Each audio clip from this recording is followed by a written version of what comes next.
se dirige vers finalement l'endroit clé de la découverte de Lascaux, puisque on va se retrouver devant la porte qui ferme aujourd'hui la grotte, et c'est ici que le 12 septembre 1940, tout a commencé. Ben voilà, c'est ça. C'est le jour où les quatre garçons, donc Simon Coincas, Georges Aniel, Jacques Marsal et Marcel Ravida, ont pénétré par une petite cheminée qui ouvrait sur un trou de renard, en fait. Sont descendus et sont tombés sur le cône des Boulis qui les a conduits ensuite dans la grotte. Mais dans un premier temps, en fait, eux, dans leur intention, ils pensent trouver un souterrain. Le fameux souterrain entre le manoir de Lascaux et le château de Montignac. Et donc, ils sont très surpris de tomber dans une galerie naturelle. Et pour tout dire, c'est Marcel, en fait, qui descend et qui s'aperçoit que c'est assez volumineux, assez grand. Et donc, sans rien voir de particulier, parce qu'il a une lampe vraiment très faible, hein, c'est une lampe trafiquée, une pompe à graisse transformée en lampe à pétrole, donc ça donne l'éclairage d'une bougie, on va dire, et encore. Et donc, il va remonter, faire passer ses trois copains. Ils vont traverser la première grande salle sans rien voir du tout des parois. Et leur lumière va porter sur la paroi, arriver au tout début du diverticule axial. Et c'est à ce moment-là qu'ils vont voir quelques traits de couleur et très rapidement des figures animales qui leur parlent. Parce que ce sont des taureaux, des vaches, des chevaux, des cerfs, donc des figures qu'ils connaissent. Et là, c'est l'explosion de joie, quoi. Alors évidemment, ils vont sortir de la grotte, ils ont envie de parler de leur découverte. Qu'est-ce qu'ils vont faire? Ben, en fait, ils sortent un peu obligés de la grotte, hein, parce que c'est leurs lampes qui sont trop fébriles pour continuer.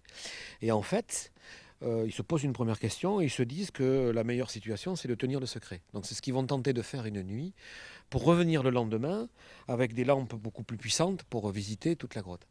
Et en fait, ça sera très difficile de tenir le secret. Chacun d'entre eux va être obligé d'expliquer chez lui pourquoi il va repartir demain et ne rien dire. Ce qui fait que le lendemain, ils ne sont plus quatre, mais déjà cinq, puisque le frère de Simon Coincas suit la petite troupe. Simon lui a révélé le secret au cœur de la nuit.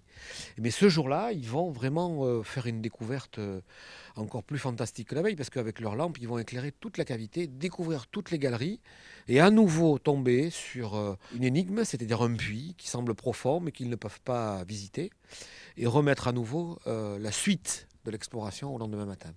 Pas grand monde ne les croit, hein. Et pourtant, il y a de plus en plus de jeunes du pays dans la grotte. Donc ils se sentent un peu dépossédés de leur découverte. Et ils finissent par se retourner vers Léon Laval, qui était leur ancien instituteur. Ils se disent, lui, il va permettre peut-être d'authentifier cette découverte.